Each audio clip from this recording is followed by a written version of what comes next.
Our next presenter is Alexzandria Quintero.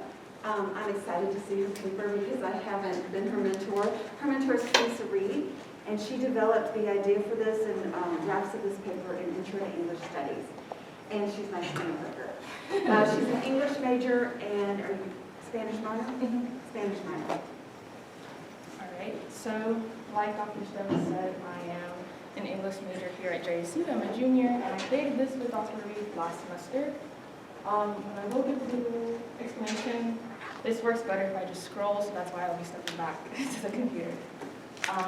But without further ado, here's my presentation, Allegory, Girls, and Intra-racial Conflict. I hope you all can learn something anyway. But, beginning. There is a lot that can be learned from the children of werewolves. Karen Russell's St. Lucy's Home for Girls Raised by Wolves follows the tale of werewolf sisters who are forcibly learning to forget their werewolf teachings and behave like human girls. Russell's work contains a plot where marginalized people turn against each other once they enter society. This situation is significant because it is allegorical. The girls distancing themselves from their sister to appease to the nuns of St. Lucy are akin to the members of minority communities who would associate with said community in order to appeal to the majority population.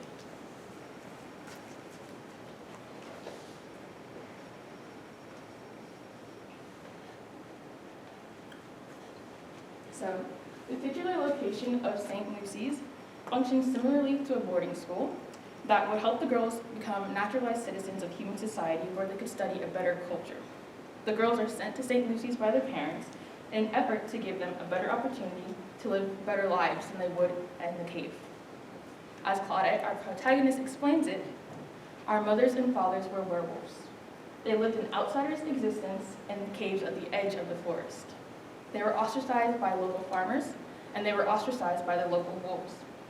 Our parents wanted something better for us. They wanted us to get braces, use towels, and be fully bilingual. At St. Lucy's, the girls are supposed to learn to walk, talk, dress, and carry themselves in the same manner as girls who are not raised by werewolves.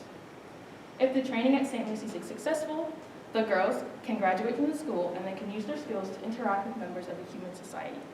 But the events of the story do not fall out this way, as the girls all learn and adapt to the new skills at different rates.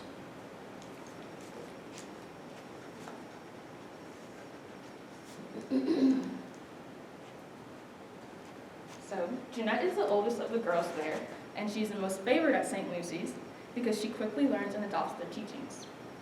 Mirabella is the youngest of the girls at St. Lucy's, and she cannot put what is being taught into practice. This prevents her from being able to assimilate in the same way that her sisters have, because she cannot put what is being taught into practice.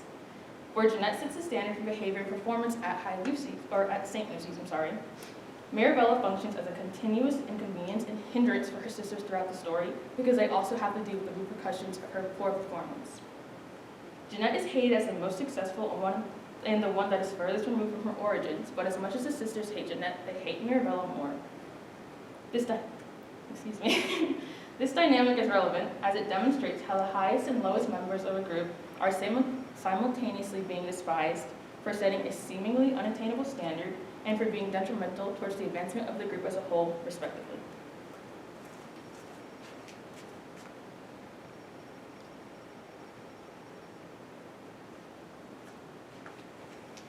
The notion that marginalized groups must present themselves in an acceptable manner and engage in opportune behavior is termed respectability politics. Miller and Towns's The Protestant Contention explains that respectability politics refer to the concerted efforts of African Americans to counter populist racist assumptions of respectable dress, speech, and behavior. St. Lucy's essentially functions on the basis of respectability politics. If the girls are able to dress, speak, and behave like people who have not been raised by wolves, then they will be able to overcome the preconceived notions that society has set for them. Respectability politics breed aversion towards Mirabella in the same way that they create antipathy towards underperforming members of minorities. Their lack of capability is seen as the sole thing that's preventing the group from advancing.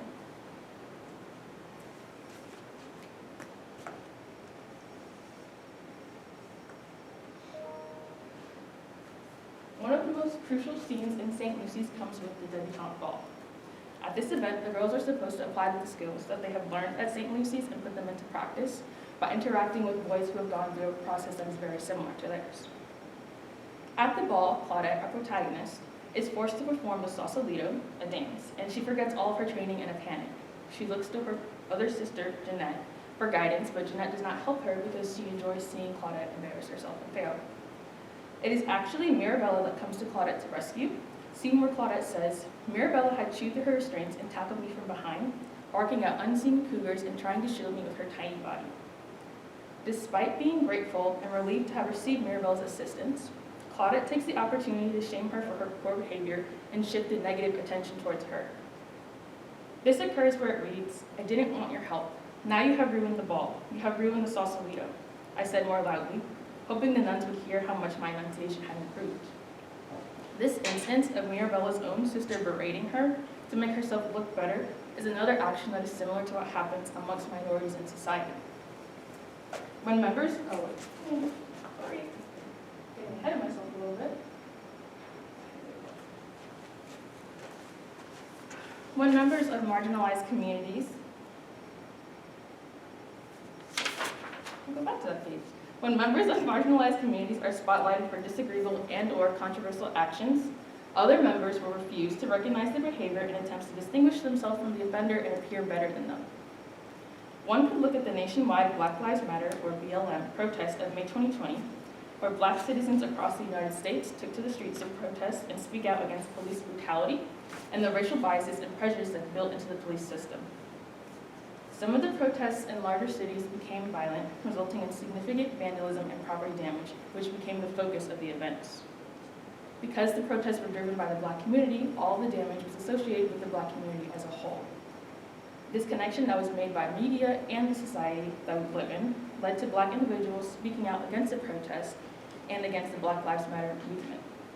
Minka Makalani's Black Lives Matter and the Limits of Formal Black Politics discusses the different reactions to BLM and contextualizes them to explore the potential effectiveness of the movement.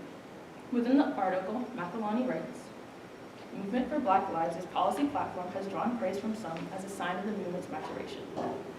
A compliment that simultaneously suggests that the BLM movement had heretofore acted rather childishly, that it can only be taken seriously to the extent that its demands assume a form generally intelligible to a political elite who might then operationalize its proposals within prevailing governing structures."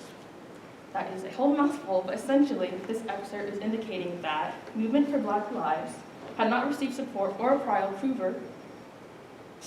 approval prior to an apparent maturation through the adoption of policy and a temporary abandonment of creative protests.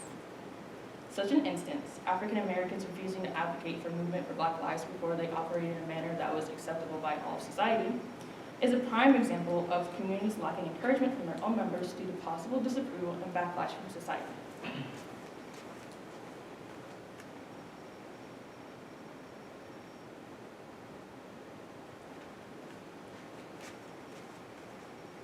The pushback against Black Lives Matter by Black people in the United States varies, from critiques of the movement or the organization itself to criticism of their protest techniques.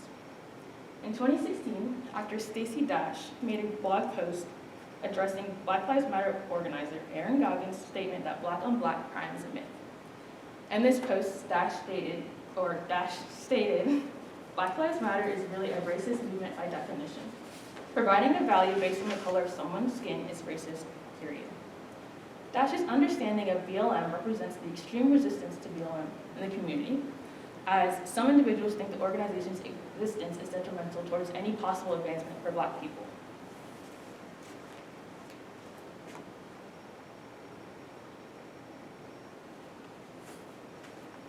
A relatively moderate assessment of Black Lives Matter can be seen with actor Shanique Moore's tweets and comments that were made during the May 2020 protest.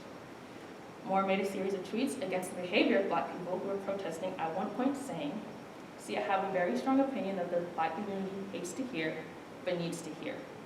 We need to learn how to deal with police and/or racism, because this is the part of the scenario we have failed to fix."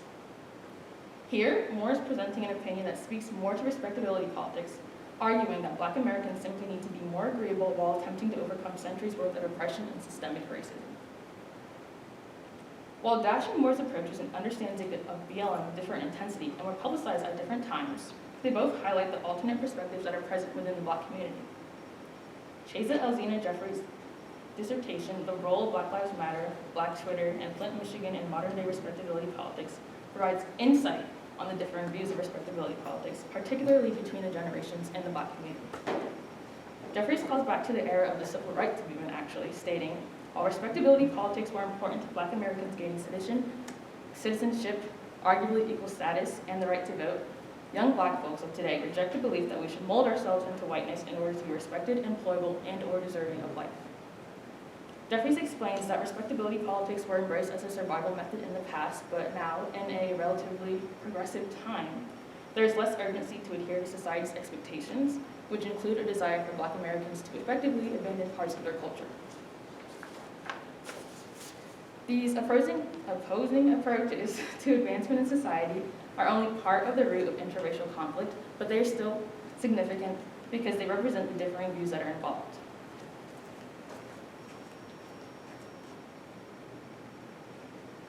Russell's use of allegory in a piece like St. Lucy's, Home for Girls Raised by Wolves, makes it possible for the reader to make and understand connections like the one made in this presentation. Explained by Dr. Trudy Mercadal, writers and artists have long used allegory as a literary and visual resource in order to present complex ideas in the world. Allegory seeks to appeal to the imagination by making the connections between the image and the concept. With this information, one can understand that St. Lucy's functions as an allegory to help readers understand the conflict and separation that arises in minority communities when their behaviors are spotlighted and subjected to public judgment.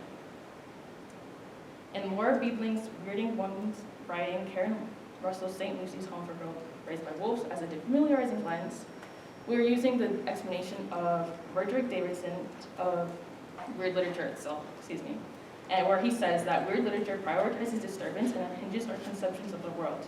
It disrupts truths and certainties and common sense. It makes us see things in a new way, and it asks us to question our previous beliefs. So when we have weird literature and allegory combined, in regards to complex subjects, we can make the intricate concepts like respectability politics and interracial dissension on the basis of society's acceptance digestible, and this results in a possibility of critical thinking on said concept. So, in conclusion, the explanation of why minorities in the same community will reject one another in the public sphere is accomplished with Russell's allegorical use of respectability politics and public castigation. With an understanding of a circumstance so complex, it is possible for future discourse between those inside and those outside of the group, the hypothetical group really, to bring about effective solutions to issues plaguing said group. Thank you.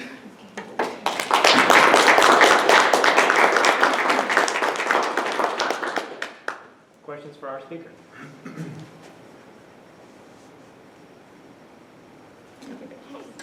So, great presentation. And what was your inspiration for pursuing this, looking into this research? Because that story, I've never heard of it, and now I would really like to read more about it. So what was your inspiration? Well, this story I had read in class with Dr. Reed, Intro to English Studies, and we were supposed to do a paper on this one or another one, and I like this one better. But while reading it, I did notice that I myself am Black, so growing up, my mother had told me, and she explained to me that I need to be able to present myself and act a certain way, because the first thing that people are going to see is my skin color, not what I can do.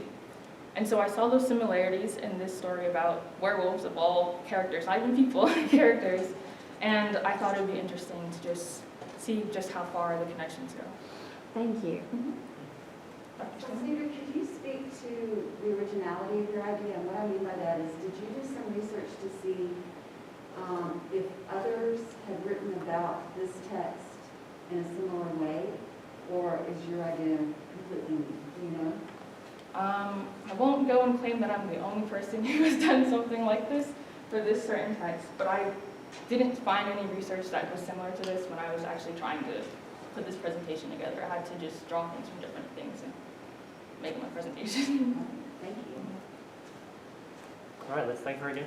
Oh, sorry, go ahead. Sorry. It's about the reshaping, like the boarding schools.